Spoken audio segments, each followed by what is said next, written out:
जैसे क्वेश्चन बहुत अच्छा दिया हुआ है आपको, 0.5 ग्राम फेरस सल्फेट की तनु सल्फ्यूरिक अम्ल के विलयन में पूर्ण ऑक्सीकृत पूर्ण, तो यहाँ पे जो है फेरस सल्फेट जो है वो अम्लीय माध्यम में मतलब सल्फ्यूरिक अम्ल से क्रिया कर रहता है तो KMnO4 के साथ। तो ध्यान दीजिए निश्चित तौर पे इसको ऑक्सीकृत करेगा, फेरस जो है होगा फेरिक आयन में ऑक्सीकृत होगा और स्वयं के ये K2SO4 में ये MnSO4 बनाता है रिएक्शन को और ये H2O हो जाएगा। तो ये बेटा 4 है, इसको 2 कर दिया जाए तो 8 हो जाएगा, 8H2O 2MnSO4, ठीक है। 8H2O ये 10 है तो ये 5 के बैलेंस हमने रिएक्शन कर दिया, मतलब संतुलित रिएक्शन लिखना है। तो आप यहाँ पे देख रहे हैं कि इसका 10 मोल की पूर्ण अभिक्रिया के लिए 2 मोल की जरूरत है, ठीक है। तो पहले इसका अणु भार लिख लिया जाए, सल्फेट का अणु भार हमारे ख्याल से सबको जोड़ेंगे 278 आएगा, ठीक है। तो फेरस सल्फेट का मोल निकाल लो, फेरस सल्फेट का मोल बेटा कितना होगा 0.5/278, इतना मोल फेरस सल्फेट का आपके पास अवेलेबल है। क्लियर, ये इतना मोल हो गया। अब जरा ध्यान दीजिए, रिएक्शन पे फोकस करते हैं हम लोग। सल्फेट का पूरा मोल इतना है, आप रिएक्शन देखिए कि कह रहा कि 10 मोल FeSO4 के ऑक्सीकरण के लिए आवश्यक KMnO4 का मोल बेटा कितना खर्च हो रहा है, 2 मोल खर्च हो रहा है। हमारे पास फेरस सल्फेट का कितना मोल है, इतना मोल है, तो बेटा 5/278 मोल फेरस सल्फेट के पूर्ण ऑक्सीकरण के लिए, पूर्ण क्रिया के लिए आवश्यक KMnO4 का मोल कितना होगा बेटा, ध्यान दीजिए। तो 2/10 गुणे 0.5/278, तो ये हो गया 2×10 1/278, इतना मोल KMnO4 का लगेगा। और आपसे कह रहा कितना मोल इससे यहाँ दिया हुआ, KMnO4 का मोल कितना होगा बेटा। तो KMnO4 का मोल यहाँ से बात करें, अगर मान लिया जाए KMnO4 का जो आयतन है, KMnO4 का अगर VmL आयतन प्रयुक्त हो रहा है, VmL लीटर मतलब तो V गुणे 10 के घाते -3 लीटर होगा। तो KMnO4 का आयतन कितना खर्च हुआ भाई, KMnO4 का आयतन परिमोल खर्च कितना होगा भाई, नॉर्मल मोलरता गुणे आयतन, मोलरता कितना है 0.01 गुणे V गुणे 10 के घाते -3, इतना मोल खर्च हुआ।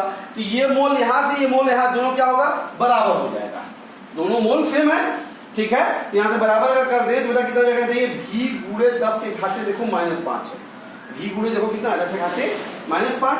आइए बेटा ये बराबर है कितना 0.1/278। तो यहाँ से अगर हम बात करें तो V बराबर आ गया 0.1/278 गुणे 10 के घाते -5, ये ऊपर जाएगा तो बेटा हो जाएगा 10,000 का इकाई सैकड़ा 40/278। तो इतने में भाग देंगे 278 से, तो कितना ml आएगा बताइए,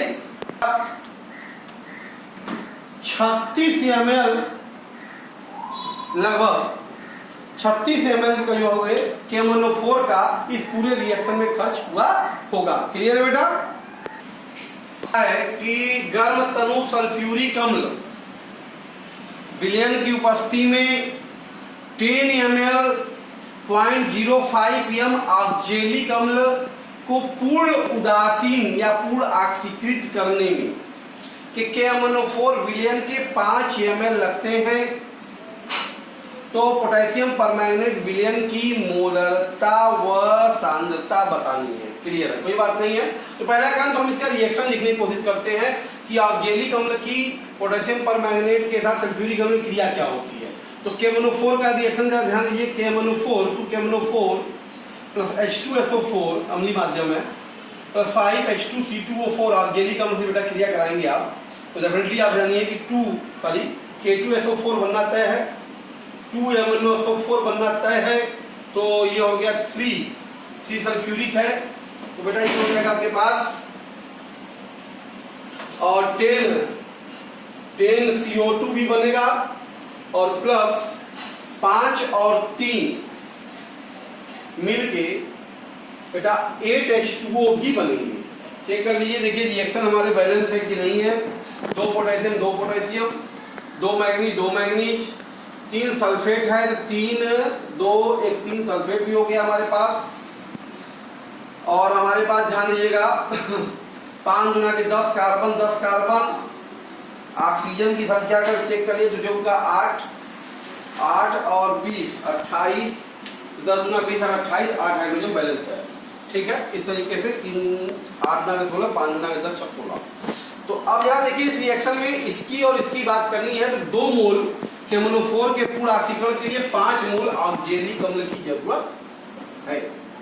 ऑक्जेलिक अम्ल की जरूरत तो 5 मोल। ये तो रिएक्शन में देखो ऑक्जेलिक अम्ल का पहले निकाल लेते हैं मोल। ऑक्जेलिक अम्ल का मोल बेटा कितना होगा बताइए? मोलरता गुणे आयतन, मोलरता बेटा 0.5 गुणे आयतन लीटर में करेंगे तो 10/1000 हो जाएगा। कितना हो जाएगा? 10/1000। तो कुल मिला के कहा जाए तो अगर हम लोग तो 5 गुणे 10 के घाते -4 हो जाएगा। देखिए 0.5 -3 -4 इतना ऑक्जेलिक अम्ल का मोल है मिक्सचर में। अब रिएक्शन पे ध्यान देते हैं। रिएक्शन क्या कर रहा है कि 5 मोल ऑक्जेलिक अम्ल H2C2O4 से पूर्ण क्रिया के लिए आवश्यक केमोनोफोर का बेटा मोल कितना है? ध्यान दीजिएगा कितना है बेटा? 2 मोल। क्लियर है? 2 मोल। हमारे पास ऑर्गेनिक अम्ल मिश्रण में कितना है मोल? 5 गुणे 10 के घाते -4 मोल है। देख रहे हैं आप ना कितना मोल है? 5 गुणे 10 के घाते -4 मोल H2C2O4 के पूर्ण क्रिया के लिए आवश्यक केमोनोफोर का मोल हो जाएगा आपके पास।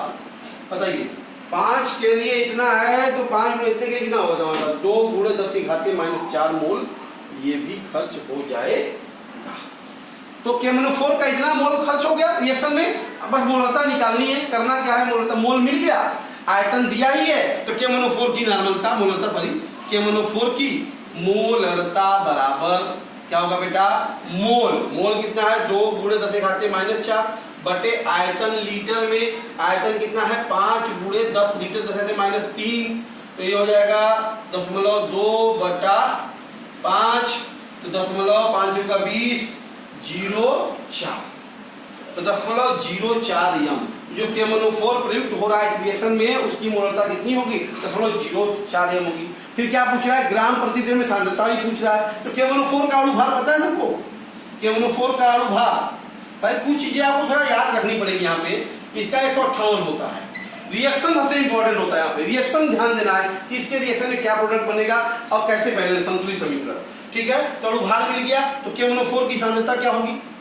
केमोनोफोर की सांद्रता ध्यान दीजिएगा तो मोलरता 0.04 गुणे 158 तो बेटा कितना हो गया? 4 8 32 4 5 20 3 23 और 4 1 4 2 6 तो 63.2 ग्राम प्रति लीटर। तो जो केमोनोफोर यहाँ पे प्रयुक्त कर रहे हैं उसका सांद्रता इतना। बहुत सिंपल क्वेश्चन होता है। सिर्फ कहने के लिए बहुत बड़ा साइकोलॉजिकली इफेक्ट आपको डाल सकता है लेकिन क्वेश्चन बहुत इजी है। अगर हम रिएक्शन एनालिसिस का रिएक्शन सही से लिख पा रहे हैं तो आप समझे कि 50% ज्यादा क्वेश्चन आप सॉल्व कर लिए क्योंकि रिएक्शन के आधार पर ही प्रॉब्लम यहाँ पे सॉल्व क्योंकि हम केमिकल कैलकुलेशन पढ़ रहे हैं बेटा। ठीक है, बहुत इंपॉर्टेंट नीट में भी ये क्वेश्चन आया हुआ है, ध्यान दीजिएगा। थोड़ा सा करा 0.392 ग्राम फेरस अमोनियम मोर लवण को सल्फ्यूरिक अम्ल में घोला गया। तो आपको पता मुझे बेटा मोर लवण का जो अपक्षयन होता है परिऑक्सीकरण Fe2+ से वो Fe3+ आयन में होता है। मतलब 1 इलेक्ट्रॉन का यह स्थानांतरण होता है। यहाँ पे n की वैल्यू 1 होती है। क्लियर है ना? और आपको पता है अम्लीय माध्यम में पोटेशियम परमैंगनेट जो है आपका एमोनोफोर जो माइनस होता है वो Mn2+ में बदलता है तो 4H2O तो यहां से हो गया आपका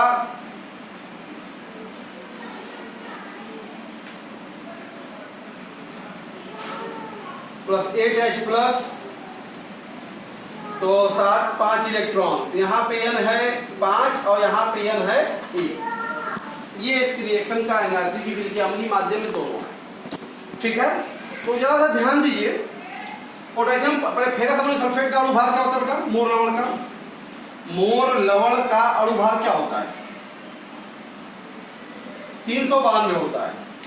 तो मोर लवण का तुल्यांकी भार भी यही होगा, क्योंकि बटा 1, यही तुल्यांकी भार भी होगा, ठीक है ना, क्योंकि बटा 1। तो हम पहले ऐसा करते हैं कि मोर लवण विलयन का नॉर्मलता निकाल देते हैं। मोर लवण विलयन की नॉर्मलता, ठीक है। तो नॉर्मलता बेटा कितनी होगी? मात्रा कितना? 0.392 बटे तुल्यांकी भार 392 गुणे आयतन, लीटर में कितना आयतन इसका बताइए खर्च हुआ है बेटा? 10 आयतन, सॉरी 100 ml, 0.1 लीटर। तो ये हो गया मेरे ख्याल से नॉर्मलता 0.001 बटा 0.1 n/100 वाट, n/100। तो मोर लवण विलयन की नॉर्मलता n/100 है। तो सीधी सी बात है, पूर्ण ऑक्सीकरण के लिए आपको पता है N1V1 बराबर N2V2 लगेगा। ये हो गया मोर लवण के लिए और ये हो गया KMnO4 के लिए, ठीक है। तो यहां से ध्यान दीजिए, मोर लवण की नॉर्मलता कितनी है? 1/100, ठीक है। बात समझ आ? इसके 20 ml को, तो 20 ml को पूर्ण उदासीन करने के लिए, ऑक्सीकृत करने के लिए KMnO4 का कितना खर्च हुआ भाई? 10 ml खर्च हुआ। तो KMnO4 की नॉर्मलता कितनी होगी बताइए? N2 बराबर 10 से 10 कट गया, 2/100 मतलब 1/50। कितनी नॉर्मलता होगी? n/50 होगी। क्लियर है? तो KMnO4 की नॉर्मलता मिल गई। नॉर्मलता नहीं पूछ रहा है, ग्राम प्रति लीटर में सांद्रता। KMnO4 का तुल्यांकी भार, KMnO4 का तुल्यांकी भार क्या होगा बताइए? 158 अणुभार होता है और बटे कितना है संख्या यहाँ पे? 5। तो कितना हो जाएगा? 5 के 15, 5 एकम 5, 5 31.6, ठीक है ना। 5 15, 5 एकम 5 31.6। तुल्यांकी भार मिल गया। तो ग्राम प्रति लीटर सांद्रता, ग्राम प्रति लीटर में सांद्रता बराबर क्या होगा? नॉर्मलता 1/50 और गुणे तुल्यांकी भार 31.6। 31.6 में अगर भाग दिया जाए 3.16 बटा 5 तो बेटा हो गया 5.36, 5 यानी 15, 5 गुना के 10 ग्राम पर लीटर। तो जो KMnO4 पूरे ऑक्सीकरण में प्रयुक्त हो रहा है उसकी ग्राम प्रति सांद्रता कितनी होगी? 0.632 ग्राम प्रति लीटर होगी। क्लियर है बेटा? ये बेटा क्या कर रहा है? सिंपली क्वेश्चन करा, एक अज्ञात सांद्रता के ऑक्जेलिक अम्ल के विलयन के 25 ml को पूर्ण ऑक्सीकृत करना है और KMnO4 उसको ऑक्सीकृत करने 30 ml खर्च हुआ। क्लियर है? अच्छा ठीक है। तो ध्यान दीजिए, इस देखिए यहाँ पर इस अज्ञात के बारे में न तो सांद्रता दिया है न इस KMnO4 की सांद्रता दिया है। तो आगे की लाइन में क्या करा बेटा? ये जो KMnO4 यूज हुआ है उसी KMnO4 के 25 ml को n/20 ऑक्जेलिक मतलब ये ज्ञात वाला इसके 25 ml को टाइट्रेट कर रहा है। जिसका मतलब हम नीचे से ऊपर चलेंगे बेटा। अब तक ऊपर से नीचे, ऊपर देता था नीचे पूछ रहा था, यहाँ पे नीचे वाले स्टेप में टाइट्रेशन में दिया है और ऊपर वाले स्टेप का पूछ रहा है। तो नीचे से स्टार्ट करते हैं बेटा हम लोग। तो अब आप देखें, यहाँ पे आप देखेंगे कि 25 ml n/20 ऑक्जेलिक अम्ल का जो तुल्यांक है बेटा वो क्या होगा? बराबर होगा किसके?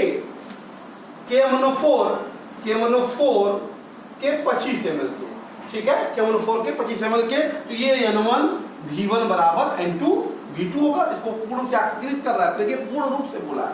तो बेटा ये N1 कितना है? 1/20, V1 बेटा कितना है? 25, N2 नहीं पता है, V2 बेटा कितना है? 25, 25 से 25 खर्च। ये तो बहुत ही सिंपल है। तो N2 तो मिल गया आपको सिंपली कि हमारा जो KMnO4 प्रयुक्त हुआ उसकी भी नॉर्मलता बेटा क्या है? n/20 है। ये जो KMnO4 प्रयुक्त हो रहा है उसकी नॉर्मलता n/20 ही है। क्लियर है? तो बेटा 1 मिनट हो जाएगा आपका एंड। तो 25 बटा 400 n या 25 हो गया तो क्या? 25 एकम 25 बेटा 15, 25 छक्का 150 n/16। तो KMnO4 का केमोनोफोर के लिए जो हमारा नॉर्मलता यूज हो रहा है वो n/16 है। क्लियर है बेटा? इस केमोनोफोर का मिल गया। अब यही केमोनोफोर जो है, देखिए यही केमोनोफोर जो है हमारा अज्ञात ऑक्जेलिक अम्ल के बेटा 25 ml को पूर्ण उदासीन कर रहा है। कौन सा? यही का मतलब क्या? n/16 वाला केमोनोफोर का कितना बेटा? 30 ml। कितना? 30 ml। तो यहां से n1v1 बराबर क्या होगा? n2v2। तो n1 इसका निकालना है, v1 इसका कितना खर्च हुआ? 25, इसका n2 कितना है? 1/16 और v2 का कितना है? 30। तो यहाँ पे ध्यान दीजिए जरा। तो यहाँ से n1 बराबर कितना आ गया? अज्ञात का बताइए नॉर्मलता हो गया 30/16 गुणे 25। तो 5 6 30, 5 25, सॉरी, तो ये हो जाएगा आपका 2 3 6 2 8 16। n1 बराबर आ गया 3/8 5 40। तो नॉर्मलता इतनी खर्च हुई। नॉर्मलता नहीं पूछ रहा आपसे, ग्राम प्रति लीटर में सांद्रता पूछ रहा है। किसकी? ऑक्जेलिक अम्ल की नॉर्मलता मिल गया। तो ऑक्जेलिक अम्ल का तुल्यांकी भार तो पता है, ऑक्जेलिक अम्ल का तुल्यांकी भार कितना होता है भाई? 126/2 63। कितना होता है तुल्यांकी भार? 163 होता है। तो यहाँ से ग्राम प्रति लीटर में सांद्रता क्या हो जाएगा? ग्राम प्रति लीटर में सांद्रता बराबर नॉर्मलता 3/40 और गुणे तुल्यांकी भार मतलब 63। तो बेटा ये हो गया आपके सामने 3 3 के 9, 3 6 18, इतना 18.9/4 मतलब 4 चौका 16 और 4 फटे 28 है ना, 4 दूनी 8, 4 पंजे 20, 4.725 ग्राम प्रति लीटर। ये जो अज्ञात सांद्रता का ऑक्जेलिक अम्ल है उसका ग्राम प्रति सांद्रता कितनी है? 4.725। तो हम ऐसा क्वेश्चन को ध्यान से पढ़ते हैं, कहां से पूछा कहां दे रहा है उसको हम लोग टाइट्रेट करते हुए जाते हैं, फाइनली अपने आंसर पे पहुंच जाते हैं। बेटा क्लियर है? क्या कह रहा है आपसे कि अशुद्ध ऑक्जेलिक अम्ल के एक नमूने के 0.877875 ग्राम को जल में घोलकर उसका आयतन 250 ml कर दिया गया। ठीक है, तो इस विलयन के 25 ml के अनुमापन के लिए n/20 केमोनोफोर का 23.8 ml लगा। जिसका मतलब बेटा ये हुआ कि ऑक्जेलिक अम्ल जो है बेटा इसका अनुमापन के लिए, इसका तुल्यांक जो है उदासीन करने के लिए n/20 इस विलयन का कितना बेटा? 25 ml को, कितने? 25 ml को अनुमापन करने के लिए n/20 केमोनोफोर का 23.8 ml खर्च हुआ। इसका मतलब n1v1 बराबर क्या होगा? n2v2। तो n1 इसका नहीं पता है, तो n1 गुणे 25 बराबर 1/20 गुणे 23.8। तो यहां से आपके पास n1 बराबर आ गया 23.8/20 गुणे 25। तो बेटा 23.8 बटे 25 गुना 50 500। तो बेटा n1 बराबर आपके साथ निश्चित तौर पे आ जाएगा 5 चौका 20। बेटा कितना हो गया? 5 चौका, या भी नॉर्मलता है ग्राम प्रति सांद्रता, या भी नॉर्मलता ही जान देते हैं, बाद में कैलकुलेट करेंगे कितना n आ गया। ठीक है, अच्छा ये इतना n नॉर्मलता इसका खर्च हुआ। इसी ग्राम प्रति लीटर सांद्रता निकाल लेते हैं इस अम्ल का। तो ऑक्जेलिक अम्ल का सांद्रता क्या होगी? नॉर्मलता 23.8 बटे 500 गुणे तुल्यांकी भाग कितना होता है बेटा? 63 होता है। कितना होता है? 63। तो बुरा भाग आप लगभग कर दिया जाए, देखिए कितना आएगा आपका वैल्यू? लगभग मेरे ख्याल से 3 ग्राम प्रति लीटर आएगा। तो ये जो शुद्ध नमूने में है, ठीक है, शुद्ध कितनी मात्रा की रिएक्शन हो रहा है। और जो नमूना है, तो नमूने की ग्राम प्रति सांद्रता ली, तो नमूने की ग्राम प्रति लीटर में सांद्रता क्या होगा बेटा? बताइए। इसकी मात्रा दे दिया है 0.7875 बटे आयतन लीटर में। आयतन लीटर का मतलब क्या हो जाएगा? 1/4। 1/4 का मतलब क्या बेटा? गुणे 4, क्योंकि 250 1/4 लीटर। तो बेटा ये कितना हो गया? 4 पंजे 20, 4 सत्ते 28 2 30, 4 32 3 35, 4 सत्ते 28 3 31, तो 3.15 ग्राम पर लीटर। तो ये नमूना है। तो कहने का मतलब आप कह सकते हैं कि 3.15 ग्राम नमूने में शुद्ध अम्ल बेटा कितना है बताओ? 3 ग्राम है ना? कितना है बेटा? 3 ग्राम।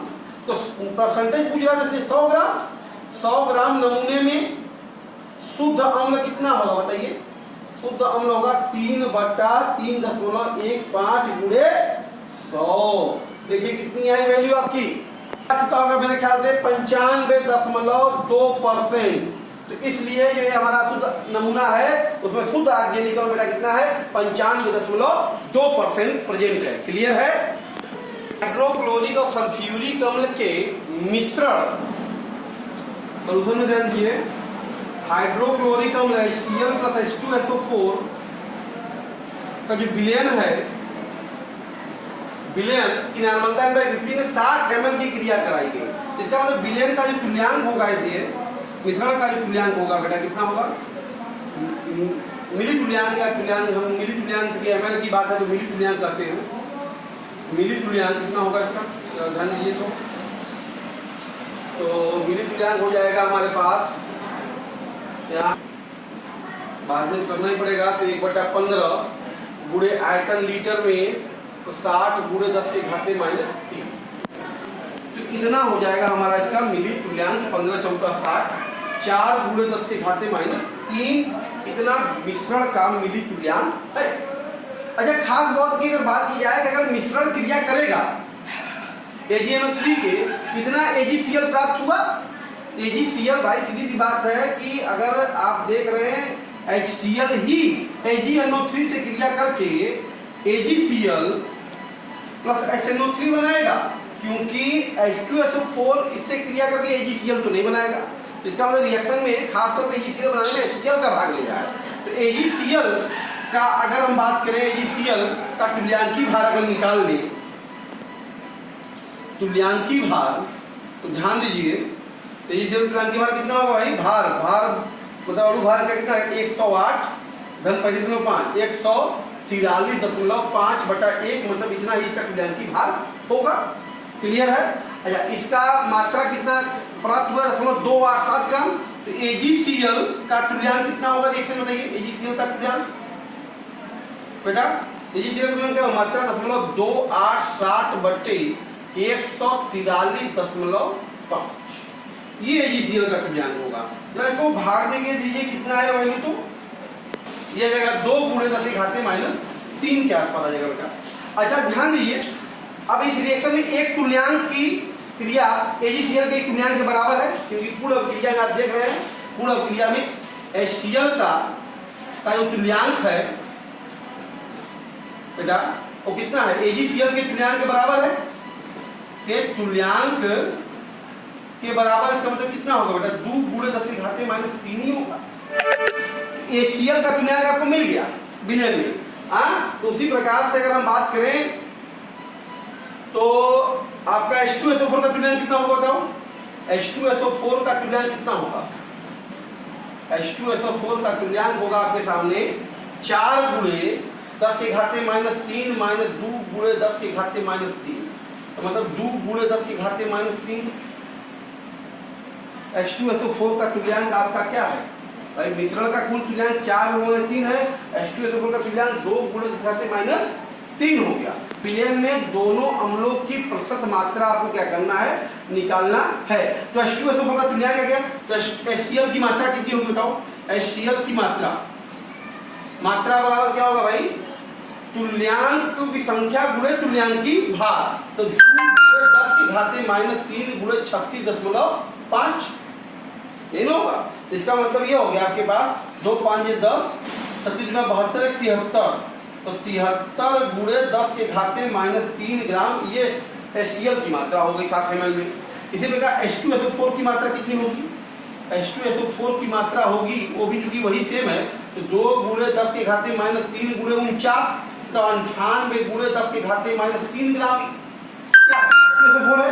तो प्रतिशत मात्रा पूछ रहा है, तो विलयन में विलयन में HCl की प्रतिशतता कितनी होगी बेटा? प्रतिशतता बताओ। HCl की मात्रा कितनी है बेटा? 73 गुणे 10 की घाते माइनस कितना है? 73 गुणे 10 की घाते माइनस 3 बटे आयतन लीटर में ml में कितना है? 60 और गुणे 100। तो लगभग ये बेटा कितना आ जाएगा बताइए तो हमको HCl का परसेंटेज 0.1216%। तो विलयन में HCl इतना परसेंट है।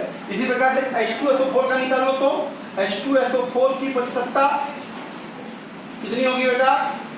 बताओ। H2SO4 की मात्रा आप निकाले है ना 98 गुणे 10 की घात माइनस 3 और बटा 60 और गुणे 100। तो बेटा ये कितना आएगा? जरा सोचिए कितना आएगा? लगभग 0.1633%। इस तरीके से हमने यहाँ पे परसेंटेज निकाला। ठीक है, तो इस तरह रहे थे यहाँ पर रेडॉक्स रिएक्शन पे, अनुमापन की प्रक्रियाओं पे, रासायनिक समीकरण पर आधारित गणनाओं के बारे में जिससे संबंधित जो प्रश्न थे हमने आपको बताए। इस पे प्रैक्टिस आप और भी कर सकते हैं किताबों की मदद से। बेटा क्वेश्चन समझ में आया? वीडियो अच्छा लगा तो इसको लाइक कीजिए, सब्सक्राइब हमारे चैनल को कीजिए, शेयर भी कीजिए। Okay, thank you.